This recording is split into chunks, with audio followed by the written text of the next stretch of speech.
at least the first ceiling-mounted CT scanner in the world.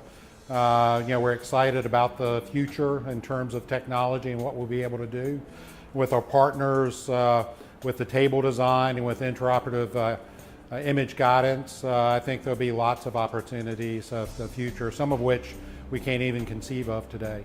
The advantage is it'll give us anatomic detail that we can use intraoperatively to place screws and rods in the spine.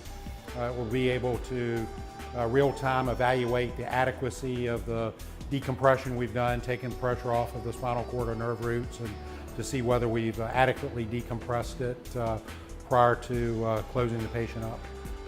Most of the imaging modalities currently are not CT-based, they're called cone-based C-arms, and the amount of radiation dosage is much greater. This scanner that we have here is a 64 slice scanner, so we could scan from the base of the skull all the way down to the sacrum in a matter of 30 seconds, so it's much quicker.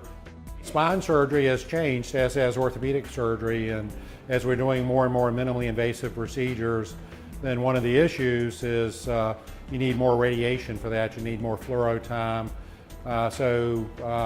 Anything we can do to decrease the radiation dosage to the operative team as well as to the patient can be valuable, particularly for long-term exposure. We initiated the project with our spine surgeons as our key stakeholders and our radiology team, but a lot of the surgeons have been interested in other types of opportunities in using the ICT suites. There are other types of procedures too that could be done in these rooms, but one of the key factors here is that although we anticipate this technology being key in the types of procedures in these rooms, these ORs are also built in a way that they can be used as a traditional OR suite if necessary. So it gives the hospital great flexibility in being able to shift from one environment to another very quickly. So having a ceiling-mounted system, that was actually one of the guiding principles that our design team looked at early on.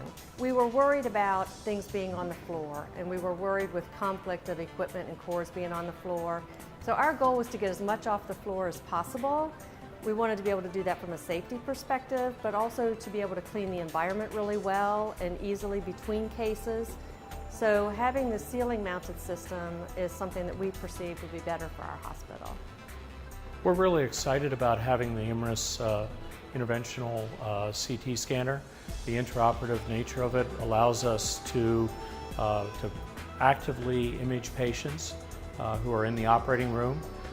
We see many different applications for it and a tremendous benefit to be able to image and integrate that with the intraoperative approach. Occasionally during surgery, what you'll find is that a patient needs a scan or needs an additional localization.